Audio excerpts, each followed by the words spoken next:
Peço também licença para poder falar de pé, né, porque eu me sinto mais à vontade sem falando de pé.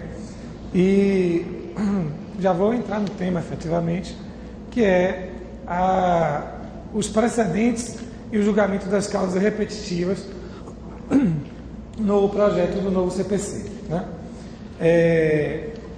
A introdução desse tema, ela envolve um problema que nós todos, que os jurisdicionados, que os advogados, que os magistrados, que o nosso sistema judicial vive, que é o problema da insegurança decorrente de uma área que existe na jurisprudência, ou seja, da incerteza que se tem acerca das decisões judiciais, da expectativa que se tem acerca das possíveis decisões judiciais. Nós vivemos num sistema que, a priori, é um sistema considerado como um sistema de civil law. Isso quer dizer o seguinte: nós, desde os bancos da faculdade, nós ouvimos falar que a nossa fonte primária do direito é a legislação, é a lei.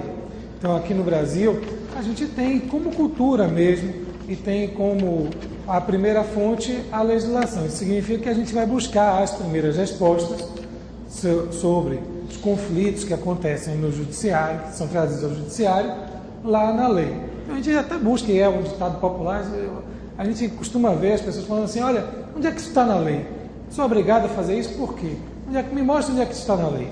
Isso demonstra que nós temos uma cultura, que é uma cultura de buscar as respostas sempre na legislação, sempre na lei, como fonte primária do direito, que deve prevalecer, e a partir da interpretação da lei, a gente tem a celebração de diversos atos jurídicos, a prática de diversos atos jurídicos, a celebração de inúmeros negócios jurídicos, e a gente também tem a solução dos conflitos que decorrem desses negócios, desses atos jurídicos.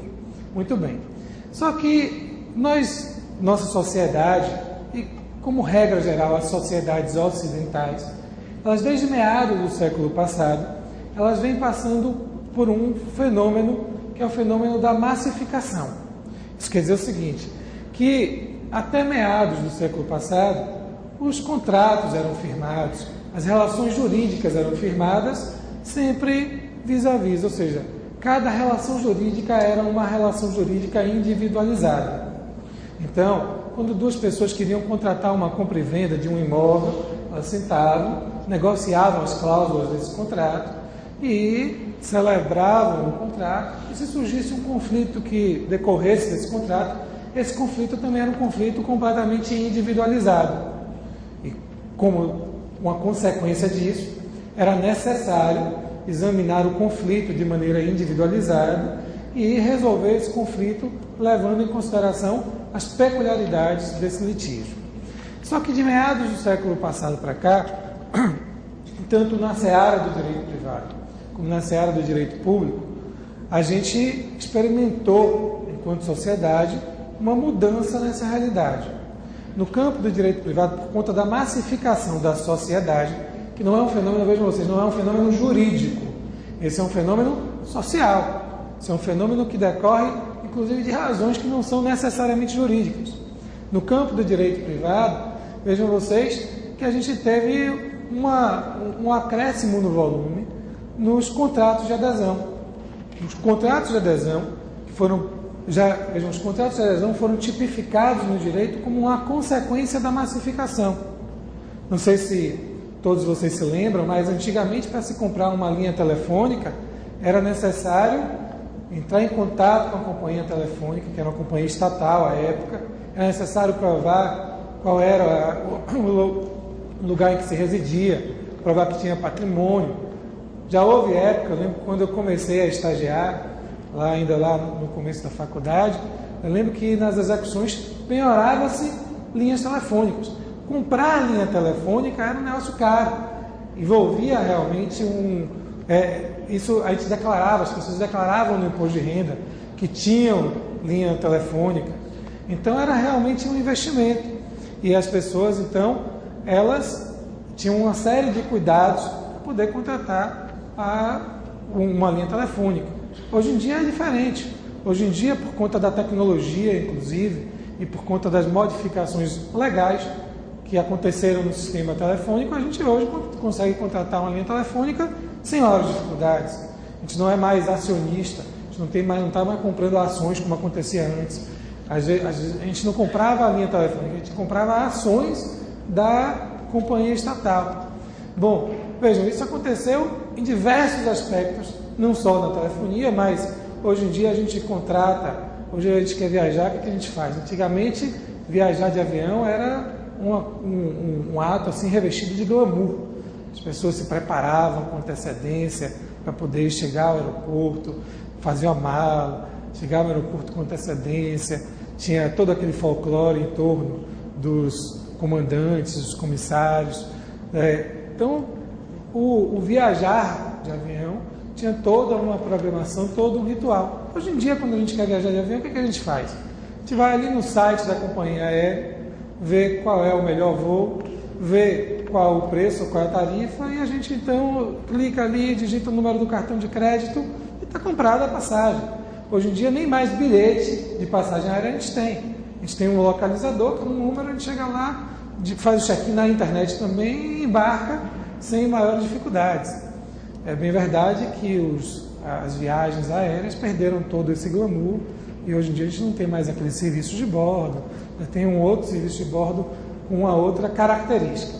Reparem vocês que para poder contratar plano de saúde, contratar telefonia, contratar uma série de serviços, a gente mudou a forma de contratar isso. Hoje em dia esses contratos são todos contratos de adesão, em que quem vai contratar se restringe a dizer, olha, eu quero essa opção, eu quero aquela opção. No momento em que eu vou contratar uma compra e venda de um imóvel, hoje em dia eu já tenho lá todo o sistema, já está todo colocado para quem vai comprar. Olha, você pode pagar um sinal assim, pode pagar tantas parcelas, já tem um financiamento por tal banco, então basta você preencher esses requisitos. Então há uma mitigação da autonomia da vontade. Esses contratos de adesão decorrem, inclusive, de aspectos tecnológicos. Tornou-se possível contratar dessa forma por conta da tecnologia, por conta do grande número de contratos, por conta da grande demanda. Então, para tornar essa demanda factível, houve uma massificação na forma de contratar. No campo do direito público, a gente tem também a vigência do princípio da isonomia. Vejam, quando a gente se relaciona com o fisco, se duas pessoas estão na mesma situação, têm a mesma renda, estão dentro de uma mesma faixa de renda, tem que ter um tratamento semelhante entre si, quando se relacionam com o fisco, com a Receita Federal, com a Secretaria da Fazenda Estadual, Municipal. Quando as pessoas se relacionam com a Previdência Social. Se na nossa Constituição prevalece o princípio da isonomia, a Previdência Social não pode tratar desigualmente pessoas que estão na mesma situação, estão ali dentro daquele mesmo tipo previdenciário. Então vejam vocês que, seja por força dos aspectos sociais, efetivamente, e por conta disso, o próprio direito começou a regular os contratos de adesão lá no direito privado, seja por conta do princípio da isonomia no campo do direito público, houve uma massificação das relações jurídicas. As relações jurídicas de direito material começaram a se homogeneizar. Então nós temos uma série de pessoas que têm o mesmo tratamento lá no direito material, um tratamento isonômico, portanto, para poder contratar, para poder se relacionar com o poder público. E na medida em que essas relações começaram a se homogeneizar no campo do direito material, os conflitos que daí surgiram, que daí decorrem, também começaram a se homogeneizar. Vejam, uma coisa é quando eu tenho um contrato particular, um particularizado, quando eu tenho um contrato individualizado, quando eu tenho uma relação jurídica individualizada, o conflito que daí decorre, o conflito que daí pode surgir, é um conflito também individualizado, em que os operadores do direito, os advogados, os magistrados, os promotores, vão ter que examinar aquele contrato especificamente, examinar as particularidades que decorrem daquele contrato e examinar o conflito que também daí decorre. Mas quando eu tenho relações homogeneizadas, vejam vocês, que no momento em que, se eu perguntar aqui, quem é que tem telefone móvel, quem tem telefone celular? Capaz de todos nós termos telefone celular nessa sala. Reparem que quando nós contratamos o serviço de telefonia celular, nós não escolhemos como queremos ou como não queremos. A gente escolhe o pacote. Olha, eu quero um pacote que favorece eu falar com meus familiares. Eu quero um pacote que favorece eu falar com outros estados, que eu faça DDD a um preço mais barato. Reparem vocês, então, que a gente se amolda a esse tipo de relação jurídica. Só que do mesmo jeito que eu contratei um determinado serviço de telefonia celular, milhares de outros brasileiros contrataram o mesmo serviço. E os conflitos que daí decorrem não são conflitos que são particulares, no sentido de que são individualizados em relação a mim e à companhia telefônica. Os conflitos que podem surgir na minha relação com o plano de saúde, na minha relação com a previdência social, na minha relação com o fisco, são conflitos semelhantes aos conflitos ao qual estão submetidos inúmeros outros brasileiros, que contrataram os mesmos serviços ou que mantêm as mesmas relações jurídicas. E esses conflitos, num primeiro momento, eles vinham sendo resolvidos de forma individualizada. Só que o fato a circunstância da homogeneização trouxe um outro problema, que a homogeneização ela também vem com o grande volume de demandas. Então a gente tem a homogeneização das demandas e a gente tem a grande quantidade de demandas que são vertidas ao judiciário, que são apresentadas ao judiciário. Se a gente examinar as estatísticas do STJ, do STF, nos anos 2005, 2006 em diante, você vai ver que há um acréscimo enorme no número de demandas. Há anos em que há mais do que 200 mil demandas apresentadas a esses tribunais. E é humanamente impossível resolver essa grande quantidade de processos de forma individualizada, quando esses litígios são todos homogeneizados. E aí, a gente vem enfrentando a partir daí um problema que é o problema de resolver esses conflitos, resolver com uma certa velocidade, dentro de um certo tempo, e resolver esses conflitos também com uma certa coerência, com uma certa uniformização. Por quê? Porque, vejam, se a gente tem conflitos semelhantes, se direito material garante a isonomia, não é o direito processual que deve quebrar essa isonomia, que deve violar essa isonomia. Notem, na medida em que nós temos diversos conflitos que são semelhantes entre si, a sorte que deve ser dada a esses conflitos também deve ser semelhante. Eu tive casos, na experiência como advogado, em que duas pessoas na mesma situação jurídica tiveram desfechos completamente diferentes. Eu tinha um caso, para mim, emblemático lá no escritório, o caso em que dois executivos tinham que viajar e atender um compromisso profissional fora da Bahia, e que eles então compraram passagens aéreas para poder participar desse compromisso fora da Bahia, e houve um atraso no voo.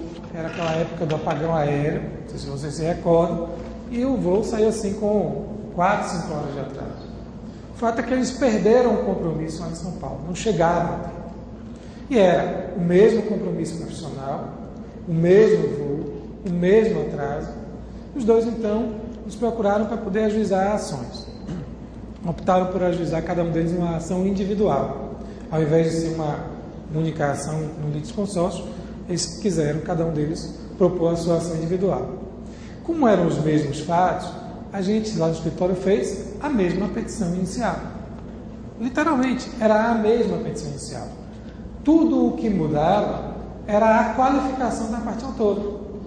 Veja, a gente mudou, fez uma petição inicial, submeteu aos dois, os dois examinaram, concordaram. Então a gente imprimiu uma, mudou a qualificação, imprimiu outra. Era o mesmo conflito.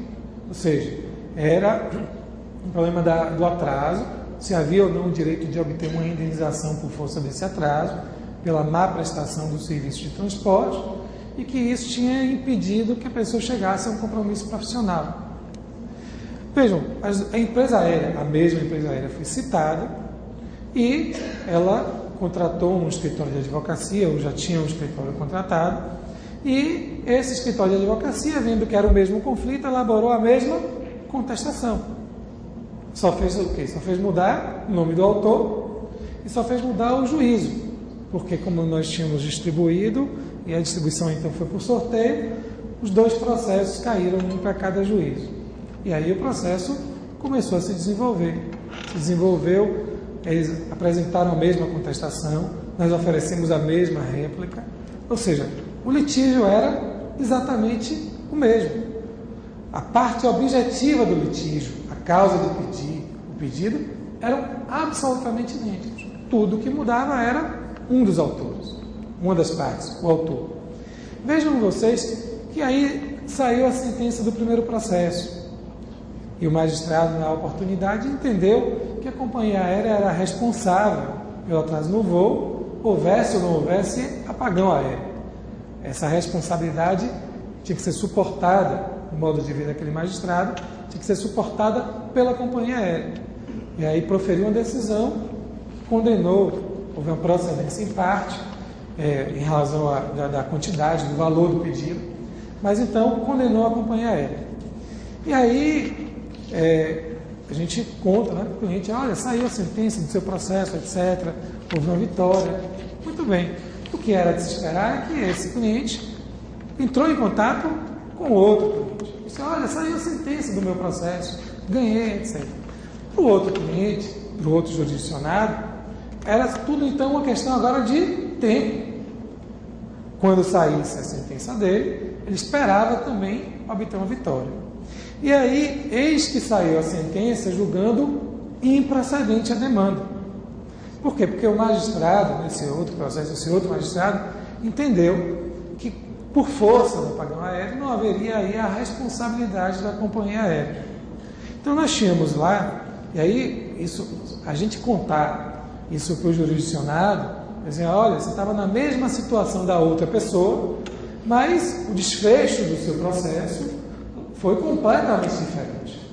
Isso para o jurisdicionado, que não tem uma formação jurídica, porque nós aprendemos desde sempre, na Faculdade de Direito, que vige o princípio do livre convencimento motivado no Brasil.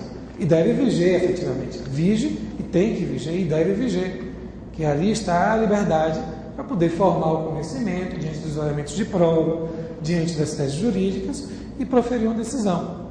Bom, mas na cabeça do jurisdicionado e da sociedade como um todo, como é que duas pessoas que estão na mesma situação conseguem obter decisões completamente diferentes? Uma de procedência e uma de improcedência.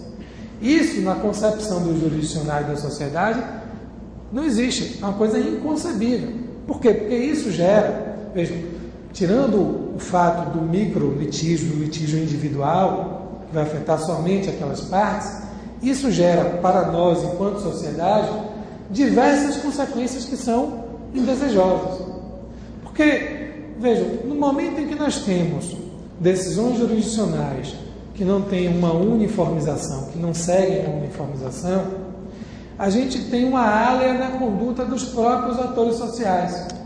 Nesse exemplo do voo, da companheira, do atraso, vejam vocês que se existe uma expectativa, não vou discutir aqui, não é o momento de discutir qual é o melhor entendimento, se é de imputar ou não a responsabilidade pelo atraso no voo à companhia aérea quando existe apagão aéreo. Independentemente disso, chegue o judiciário a uma conclusão ou outra, desde que essa conclusão seja uniformizada, nós temos a preservação do princípio da isonomia, porque duas pessoas que contrataram o mesmo serviço, foram submetidas às mesmas circunstâncias fáticas, participaram de litígios absolutamente semelhantes, não é possível que o direito material garanta a isonomia, ou seja, um tratamento isonômico, um tratamento igualitário, no sentido de igualdade material, um tratamento igualitário, e que, por força de nuances do direito processual,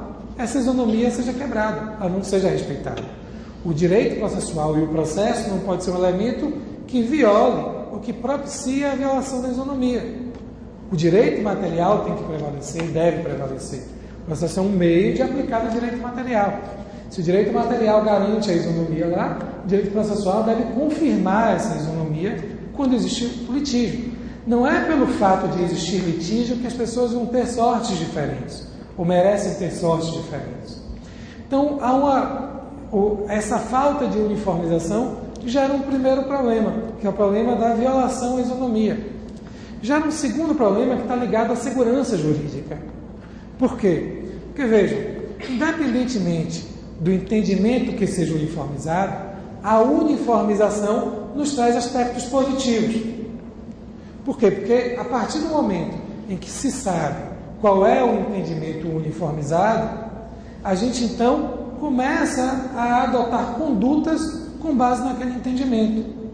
Ora, se eu sei que as companhias aéreas não são responsabilizadas pelos atrasos, eu não vou comprar uma passagem, por mais que eu tenha um compromisso à tarde em São Paulo, eu não vou comprar uma passagem para o mesmo dia. Eu vou me planejar, eu vou me agendar para comprar uma passagem no dia anterior, para poder chegar em São Paulo no dia anterior, participar do compromisso pela tarde e voltar no dia seguinte. Então eu vou bloquear minha agenda não só no dia do compromisso, mas no dia anterior e no dia posterior. Veja, se de outro lado ficar uniformizado um entendimento de que existe uma responsabilidade, então as companhias aéreas vão fazer de tudo para não serem responsabilizadas. Vão criar então uma infraestrutura, vão contratar pessoal, vão se estruturar logisticamente para que não haja atraso. E aí a probabilidade de que haja atraso vai diminuir bastante. Então, uniformizando o entendimento de uma maneira ou de outra, nós começamos a pautar nossas condutas, as pessoas físicas, as pessoas jurídicas, a administração pública, começa a pautar sua conduta com base naquele entendimento que foi uniformizado. Então a gente tem aí um problema ligado à segurança jurídica, a gente tem um problema ligado à isonomia, a gente tem um problema ligado ao volume de processos. Por quê? Porque se eu tenho uma grande quantidade de contratações de relações jurídicas e elas são homogeneizadas, e se surge uma grande quantidade de conflitos, eu preciso então de mecanismos para poder propiciar uma vazão desses conflitos, o processamento e o julgamento desses conflitos com um tempo razoável. Tempo razoável aqui não quer dizer que o julgamento tem que ser muito veloz, porque o julgamento muito veloz também ele não é efetivo, no sentido de ele não garantir o contraditório, a defesa. Então a gente começou a perceber, no campo do processo civil, a necessidade de estruturar o ordenamento para poder atender essas demandas de massa. E aí hoje fala-se, cogita-se, num paradigma processual que é o paradigma das demandas repetitivas. Então a gente tem de um lado o paradigma das demandas individuais, que é aquele caso individualizado, que envolve aquela relação jurídica muito particularizada, muito individualizada e que tem que ser examinado, esses conflitos têm que ser examinados caso a caso, tem que ser examinado na sua particularidade. E a decisão que vai ser proferida naquele litígio, naquele conflito, naquele processo, não vai se aplicar a outros casos, exatamente por conta das suas particularidades. Esse é o modelo mais tradicional e mais clássico do processo civil que nós conhecemos. É aquilo que a gente aprende na faculdade desde o começo, que a coisa julgada opera efeitos interpartes, então que aquela decisão só vai operar efeitos entre aquelas pessoas. Repare, nós temos um outro paradigma processual, que é o paradigma do processo coletivo, que já parte de outras regras de legitimidade. A coisa julgada não opera mais efeitos nessa seara, efeitos interpartes, mas ou vai operar efeitos erga omnes, quando eu tenho direitos difusos, direitos individuais homogêneos, ou vai operar efeitos ultra partes, quando eu tenho direitos coletivos em sentido estrito. Então, a gente já vinha construindo uma dogmática, nosso ordenamento já estava preparado para o processo individual. Nosso ordenamento já estava preparado para o processo coletivo. Só que de 1994, nosso ordenamento começou a ser preparado para esses processos repetitivos, que envolvem litígios que podem ser individuais ou coletivos, mas que são litígios homogêneos, que são litígios massificados. Vejam que quando a gente fala em litígio homogêneo, a gente não está falando propriamente de litígio individual ou litígio coletivo. O que é uma causa homogênea? Como é que uma causa é homogênea? Como é que eu identifico se uma causa é homogênea? A homogeneidade é sempre uma questão de relação. Eu nunca tenho como dizer assim, olha, essa causa é homogênea, é em absoluto. Eu tenho que comparar essa causa com outras para saber se ela é homogênea ou não em relação a outra. Se ela é semelhante ou não em relação a outra, que já foi julgada anteriormente. E eu posso ter litígios individuais que são homogêneos entre si, litígios individuais que são homogêneos em relação a litígios coletivos. Recentemente, o Judiciário julgou a seguinte questão: os advogados e a sociedade de advogados devem ou não pagar COFINS? Vejam, isso pode ser uma demanda coletiva proposta pela OAB, questionando se os advogados e a sociedade de advogados devem ou não pagar COFINS. A solução dessa demanda coletiva vai se aplicar aos advogados e à sociedade de advogados de uma forma geral. Mas nada impede que uma determinada sociedade de advogados ou que um determinado advogado proponha sua demanda individual, questionando, tendo o mesmo objeto. Devo ou não, tenho ou não a obrigação de pagar COFINS? Eu tenho aí uma homogeneidade entre uma demanda individual, ou milhares de demandas individuais, com uma demanda ou com algumas demandas coletivas. Porque essa demanda coletiva pode ser proposta pelo Conselho Federal da OAB, como pode ser proposta por cada uma das seccionais da OAB. Então eu tenho aí litígios que são homogêneos entre si, independentemente de eles serem litígios individuais ou litígios coletivos. Por que isso é importante? O que isso significa? Que eu não posso, ao tratar das causas repetitivas, eu não posso pensar que estou tratando de causas individuais, puras e simplesmente. Não posso pensar que estou tratando de causas coletivas, puras e simplesmente, de acordo com o regramento do direito processual coletivo que nós temos hoje. Então eu tenho aí uma terceira vertente, um terceiro paradigma, que é como é que nós lidamos com os conflitos repetitivos, homogeneizados, que são apresentados diuturnamente, cotidianamente ao judiciário. Como é que nós devemos processar e julgar esses conflitos? Essa é a resposta que começou a ser traçada pelo legislador a partir do momento em que ele começou a fazer mini-reformas no CPC. O nosso CPC atual já tem um embrião desses julgamentos das demandas repetitivas. Basta a gente pensar em alguns exemplos. O artigo 285, letra A, por exemplo, do CPC, diz que quando o juiz já se deparou com outras causas semelhantes, que envolvem questão só de direito, exclusivamente de direito, e ele já julgou essas outras causas de maneira improcedente, ele pode deixar de citar o réu e julgar improcedente prima facie o novo conflito. Só para a gente exemplificar, o STJ tem um enunciado lá da súmula do STJ que diz assim, que é lícita a cobrança da assinatura no serviço de telefonia fixa. O que aconteceu? Milhares de brasileiros ajuizaram ações contra as companhias telefônicas dizendo o seguinte: olha, estou pagando por uma assinatura no serviço de telefonia fixo e eu não tenho, eu não consumi, eu não fruí desse serviço. Então essa cobrança da assinatura é uma cobrança indevida, porque o consumidor não pode, não deve pagar pelo que não consumiu. Então essa cobrança é uma cobrança ilegal, de acordo com o Código de Defesa do Consumidor. Foram milhares de demandas tratando desse tema. Essas milhares de demandas, algumas foram julgadas procedentes, outras improcedentes. Alguns consumidores tiveram direito à devolução da quantia, outros não. Então vejam vocês que se a gente tiver uma uniformização do entendimento, e o enunciado do STJ diz assim, que é lícita a cobrança. Então, se é lícita essa cobrança, se o judiciário uniformizar o entendimento de que é lícita a cobrança, o juiz, que já proferiu uma sentença de improcedência em casos semelhantes a esse, ele recebeu o primeiro caso, julgou improcedente, ele recebe o segundo caso semelhante, julga improcedente novamente. Ele, a partir de um determinado momento, que ele começa a receber outras demandas semelhantes, o autor dizendo, olha, juiz, estou recebendo uma cobrança de assinatura e essa cobrança é indevida.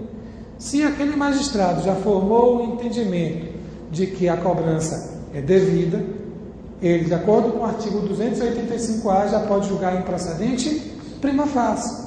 O que ele está fazendo? Ele está pegando uma decisão que ele já proferiu em outros conflitos, que são semelhantes, e está aplicando a esse novo conflito. Isso contribui para a razoável duração do processo? Sim. Por quê? Porque a gente não precisa citar o réu contestar, acontecer intimação do autor para oferecer réplica. Então, o juiz ele já está julgando o improcedente no começo do processo. Então, nós temos aí um dispositivo que diz assim, olha, magistrado, você está autorizado a encurtar, a abreviar o procedimento, aplicando um precedente que você já utilizou em outros casos, que você já julgou casos semelhantes. E aí, mais do que isso, minha gente, hoje em dia, no CPC atual, não estou falando do novo CPC, mas no CPC atual, quando o autor ou o réu apela, quando a interposição de uma apelação e a sentença do juiz está em conformidade com a súmula da STJ ou do STF, o 518, parágrafo 1º, nos diz o seguinte: o juiz de primeiro grau pode negar seguimento a essa apelação. Então, nesse exemplo que eu dei, já que já existe um enunciado da súmula da STJ, se o juiz tiver aplicado um entendimento semelhante ao da súmula, vejam vocês que quando a parte apelar, o juiz vai dizer o quê? Nega o seguimento à apelação, porque minha sentença está em conformidade com a súmula da STJ. Ora, contra essa decisão do juiz de primeiro grau, caberá agravo de instrumento. Só que quando esse agravo de instrumento for interposto, notem vocês, o relator, já que já existe súmula da STJ, o relator, com base no artigo 557 do CPC, poderá negar seguimento ou até mesmo provimento monocraticamente. Notem que há, portanto, dispositivos no nosso CPC vigente que estruturam uma nova forma de lidar com o processo.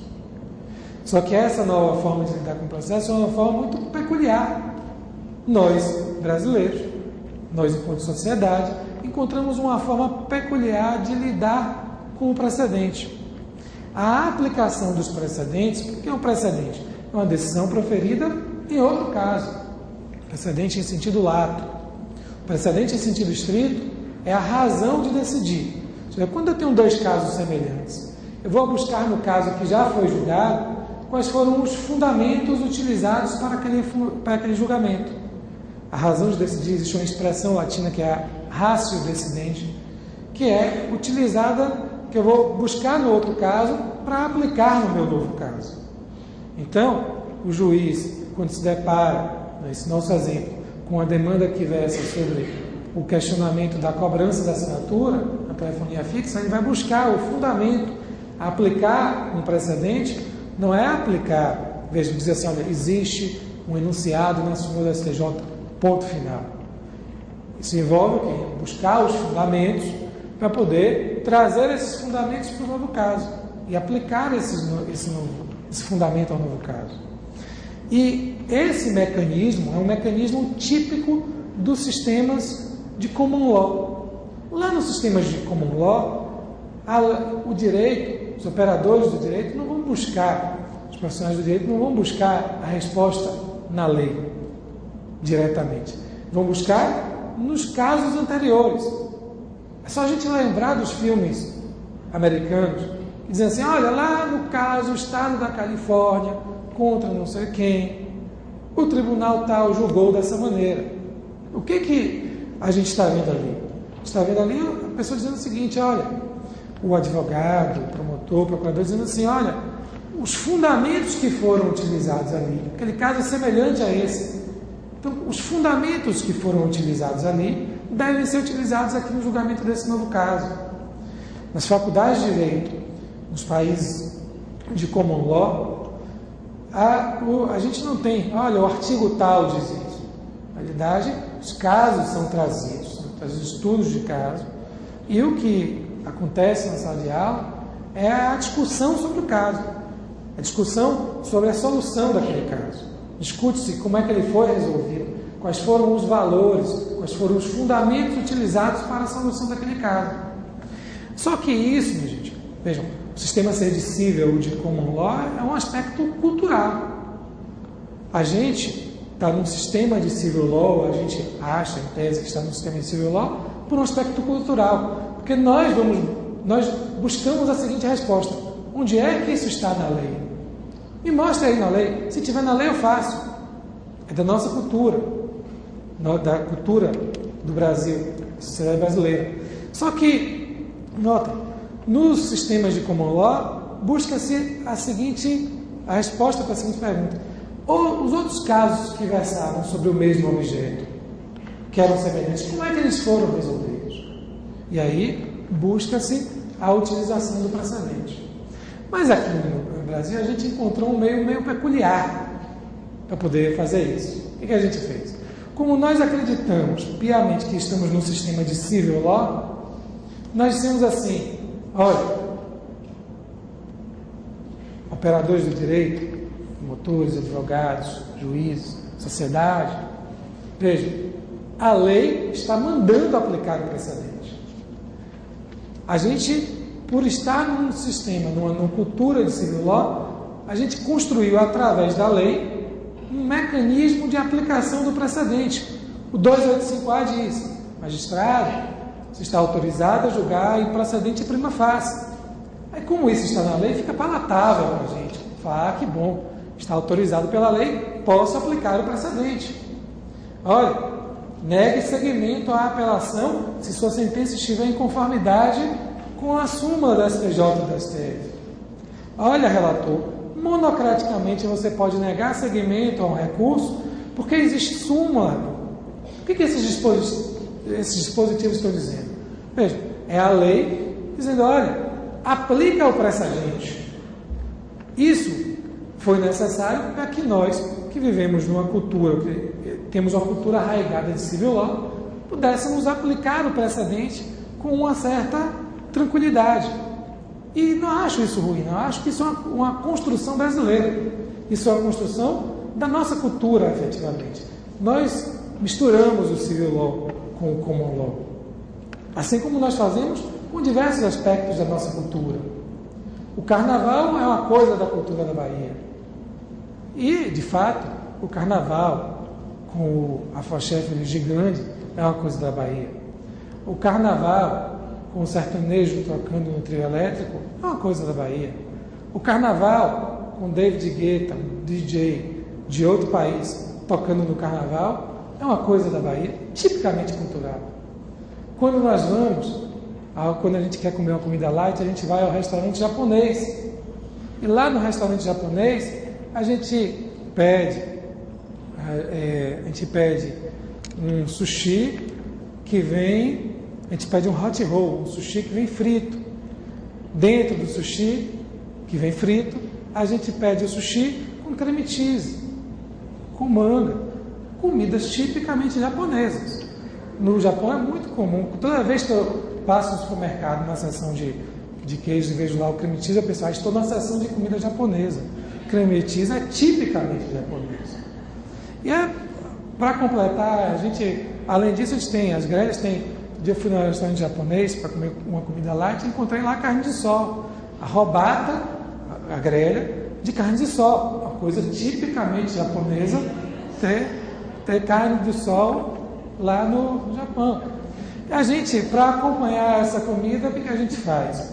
A gente, então, pede um burosco, uma jabuticaboroska, que é vodka, bebida tipicamente japonesa, ou seja, vodka é russa, com jabuticaba, que é uma fruta do Nordeste no Brasil. E estamos no restaurante japonês. E para acabar o jantar, a gente pede um petit gâteau, uma torta búlgara. O que a gente fez? A gente miscigenou a nossa cultura japonesa. A gente mesclou o nosso carnaval. Isso é próprio da nossa cultura. Veja, se isso é próprio da nossa cultura, nós acabamos fazendo isso também com o nosso processo. Nós tínhamos um processo que era baseado na lei, é da nossa cultura, te dizer que é de civil law, só que a gente está fazendo através do civil law, a gente está dizendo, olha, aplica o precedente, aplica os institutos do common law. E a gente então começou a construir um ordenamento em que nós temos um ordenamento A brasileiro, que não é nem civil, nem common law completamente. Ele é uma mistura disso. Qual é o problema? É que quando a gente constrói isso, a gente precisa construir também a identidade disso. Eu estou dizendo, não acho ruim David Guetta no Carnaval da Bahia. Não acho ruim a torta búlgara no nosso restaurante japonês.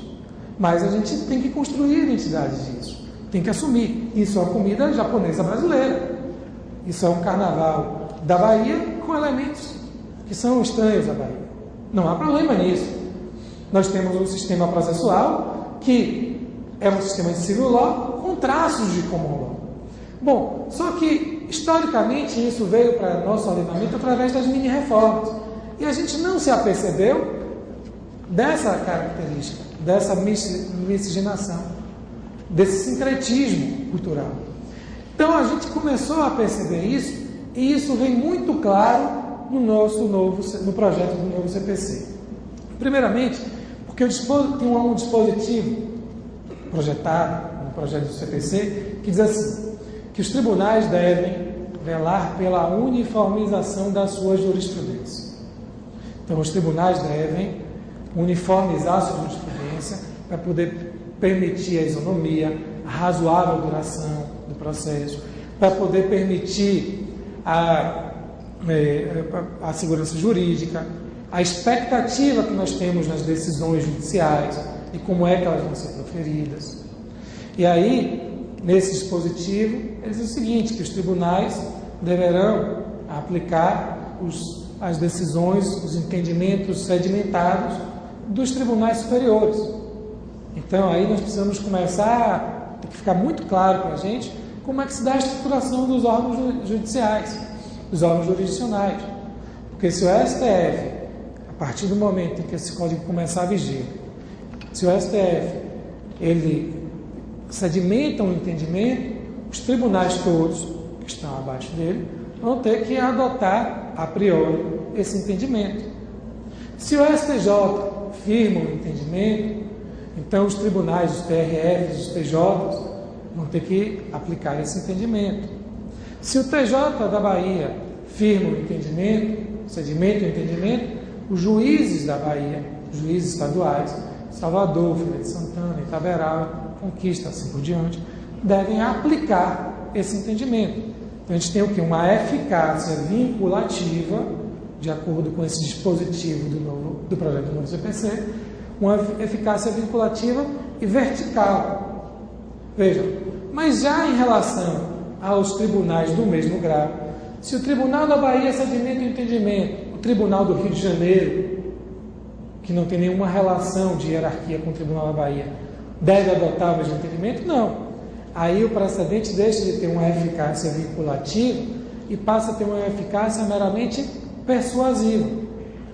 Então, se o juiz de primeiro grau da terceira vara das relações de consumo cíveis e comerciais da comarca de Salvador profere uma decisão e sedimenta o entendimento, essa eficácia é persuasiva em relação aos outros órgãos jurisdicionais da mesma instância.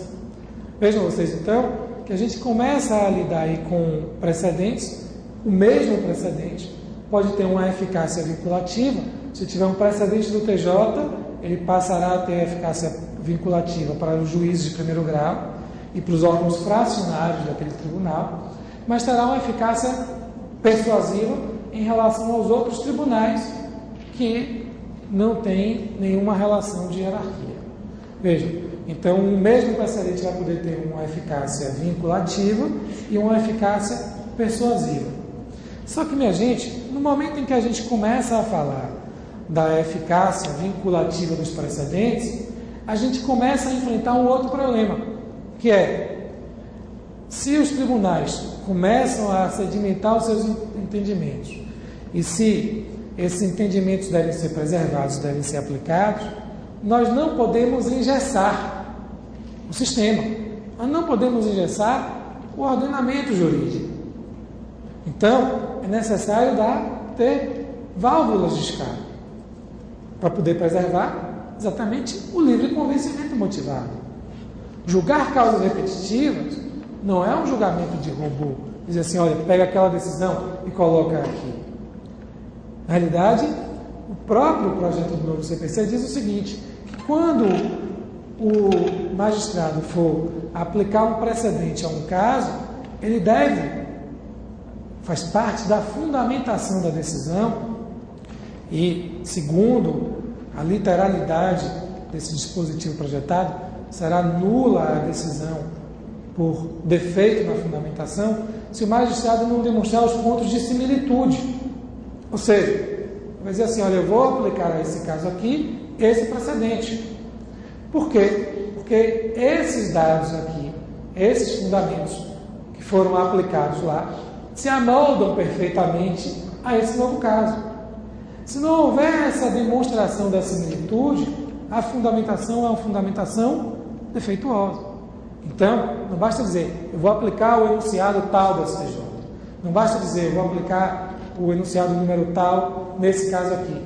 Há de se demonstrar quais são os pontos de contato, os pontos de similitude, que autorizam a aplicação do precedente. Bom, mas esse exercício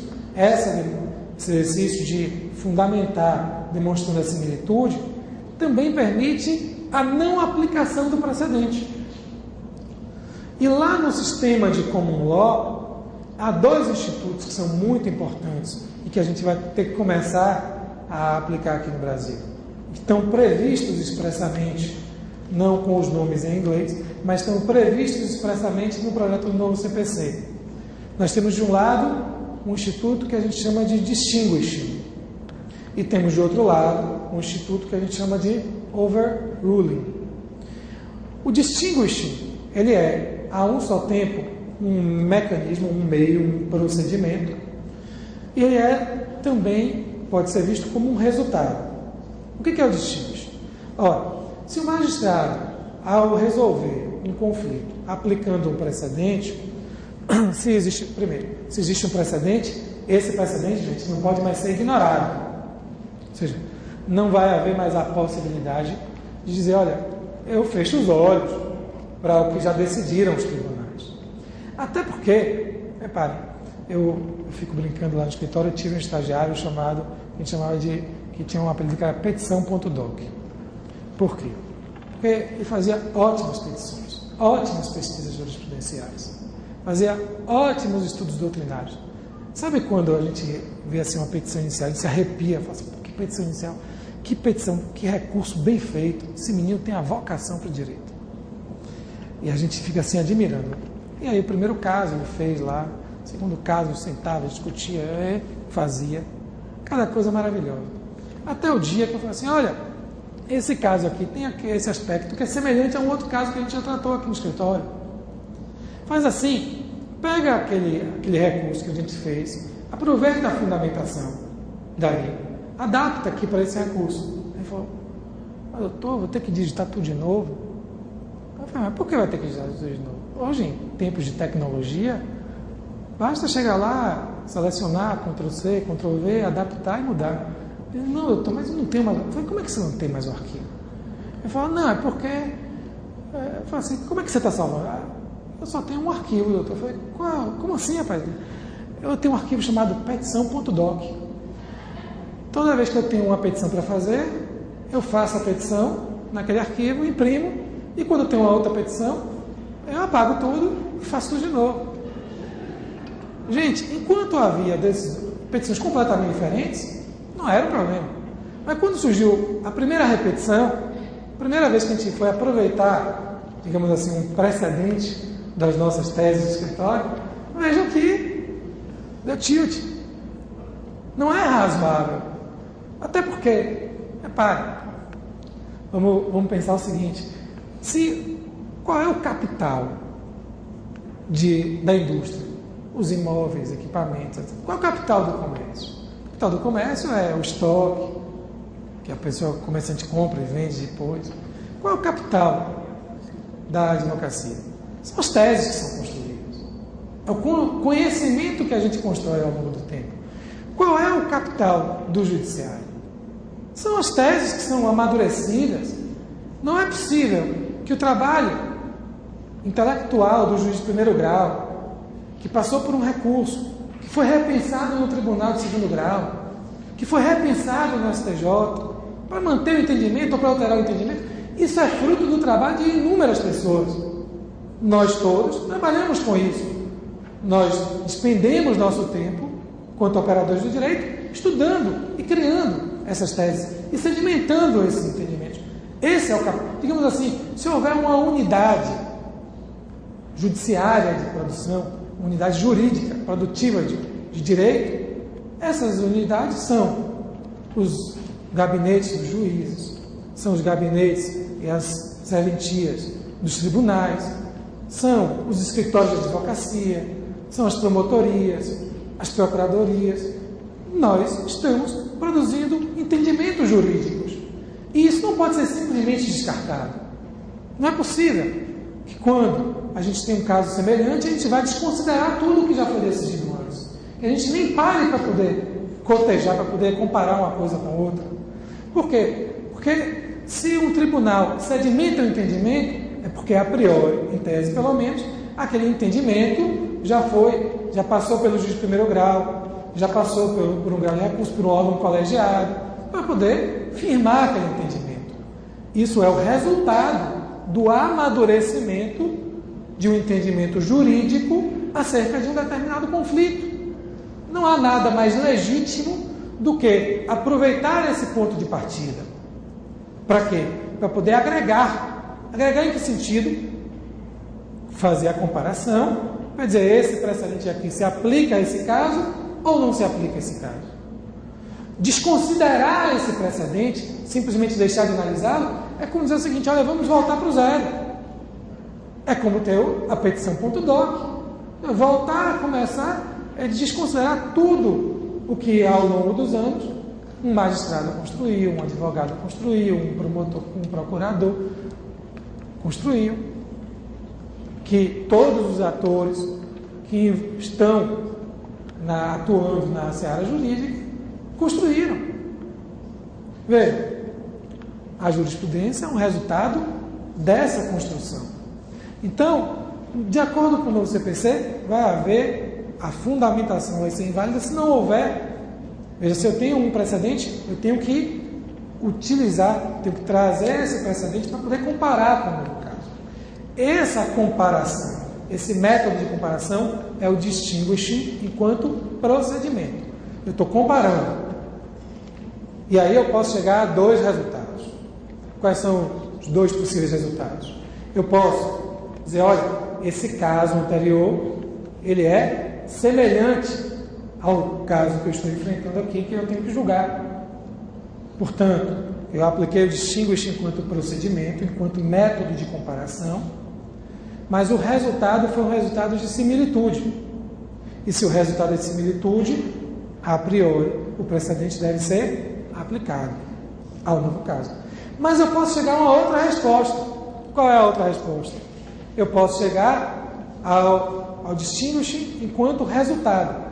Eu comparei os dois casos e vi que há particularidades no novo caso que impedem a aplicação do precedente. O novo caso era aparentemente semelhante, mas ele tem certas particularidades. Gente, contratar compra e venda de apartamento ou de imóvel pode ser uma relação jurídica completamente individualizada. Eu quero comprar um apartamento que já está construído, já é de alguém. Eu sento com essa pessoa, negocio, nós estabelecemos um contrato.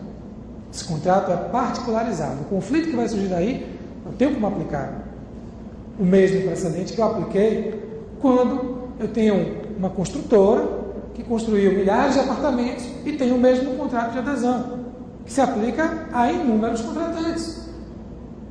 Então, os dois são contratos de compra e venda? Sim. Aparentemente, o conflito pode ser semelhante? Pode. Mas eu posso, diante do cotejo do precedente com o novo caso, chegar à conclusão de que há um elemento distintivo. E aí eu tenho um distinguish enquanto resultado.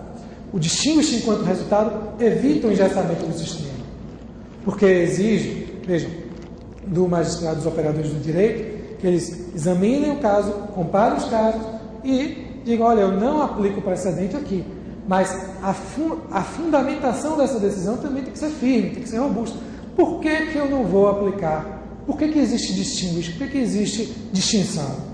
Então, isso tudo tem que constar na decisão judicial, de acordo com o projeto do novo CPC, sob pena de invalidar a decisão por conta de uma deficiência na fundamentação. Reparem como já muda o nosso modo de lidar com os precedentes, porque a gente vai precisar trazer esse precedente, vai ter que saber que existe precedente, saber quais são os fundamentos que levaram os tribunais e os juízes a julgarem os casos anteriores para poder aplicar nesse caso. E aí eu posso aplicar ou não precedente de acordo com esse resultado.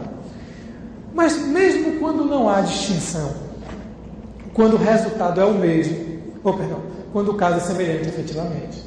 Então, eu comparei e concluí. São casos semelhantes. Não há elementos distintivos entre esses casos. Então, eu usei o distinguish enquanto procedimento, mas a conclusão foi de que os casos são semelhantes. E o precedente deve, portanto, ser a priori aplicado. Por que a priori? Porque aí vem um outro instituto, que é o Instituto da Superação do Precedente, que lá em inglês chama-se de overruling. O que é a superação do precedente? É possível, minha gente, que por determinadas circunstâncias, como, por exemplo, a modificação da lei, é possível que, diante da superveniência de uma nova lei, essa lei disponha de maneira distinta da que dispunha a lei anterior. Então, eu não posso aplicar mais o precedente com o mesmo entendimento. É possível que outras mudanças no costume, ou até mesmo de entendimento. E aí que está a beleza do direito. Repare, se eu tenho lá casos semelhantes com argumentos que já foram utilizados, veja, se eu tenho mais um novo caso que traz os mesmos fundamentos, e esses fundamentos já foram apreciados pelos tribunais, os tribunais já firmaram seus entendimentos, eu devo aplicar esses fundamentos a esse novo caso. Mas sempre tem aquele advogado, aquele magistrado, aquele promotor, aquele procurador, até mesmo o jurisdicionado, que tem uma nova visão sobre o fenômeno jurídico, dá uma nova interpretação. Reparem, se o precedente, volto a dizer, precedente em sentido estrito, ele consiste na razão de decidir, nos fundamentos, e não no enunciado. Quais foram os fundamentos utilizados para julgar esse caso?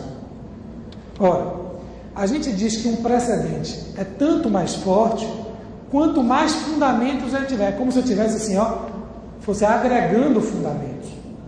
Quanto mais discussão, quanto mais debate acerca de um tema nós tivermos, mais firme vai ser esse precedente. Por quê? Porque, veja, tem um incidente no projeto do CPC, que é o incidente de resolução de demandas repetitivas. Ele foi alterado agora aqui no projeto da Câmara, porque ele previa o seguinte: o processo começava na primeira instância, aí o juiz podia, diante da potencialidade, era isso que dizia o projeto, da potencialidade da demanda se tornar repetitiva, o juiz podia suspender aquele processo, encaminhar o assunto para o tribunal, e o tribunal firmava o seu entendimento. Qual era o perigo desse dispositivo?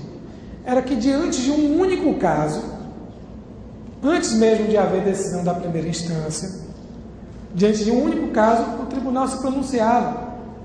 E como eu disse para vocês, quando o tribunal se pronunciar e firmar um entendimento, vejam, aquele entendimento, a priori, deve ser seguido pelos juízes que estão ligados àquele tribunal. Esse dispositivo que trata do incidente foi modificado. Como é que ele está hoje na Câmara? Ele diz assim: quando se constatar a efetiva multiplicação de processos sobre o mesmo tema, caberá o incidente de resolução de demandas repetitivas. Por que isso é importante? Porque, vejam qual é o motivo, a razão de ser da gente aplicar os precedentes. É um amadurecimento.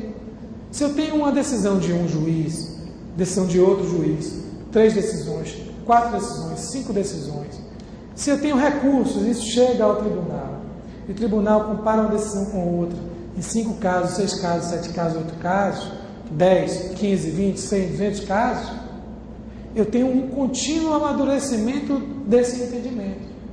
E a tendência é que quanto mais debate eu tiver, quanto mais sentenças, petições iniciais, contestações de sentenças, recursos contra razões, quanto mais a gente tiver esse amadurecimento, melhor. Mais firme se torna a fundamentação.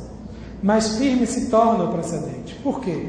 Porque se alguém ajuizar uma nova ação, um novo caso, com o mesmo fundamento que já foi interpretado, já foi amadurecido, o que o tribunal vai dizer? Os tribunais vão dizer, já enfrentamos esse tema. E não há razão para alterar o entendimento. Agora, se alguém ajuiza uma ação e traz uma nova interpretação sobre aquele mesmo conflito, se o juiz, ao sentenciar, tem uma nova visão sobre aquele fenômeno jurídico, ele está trazendo uma nova interpretação que ainda não foi utilizada, não foi enfrentada pelos tribunais, para poder firmar o precedente. Esse novo fundamento, essa nova forma de interpretar, que pode decorrer de uma mudança da lei, de uma mudança do costume, ou simplesmente do conhecimento jurídico, a partir da doutrina, da dogmática, a partir da própria jurisprudência. Vejam vocês que se eu tenho esse novo entendimento, eu não posso pura e simplesmente dizer, vou aplicar o precedente. Porque eu tenho que enfrentar o precedente à luz desse novo fundamento. Eu tenho que testar o precedente.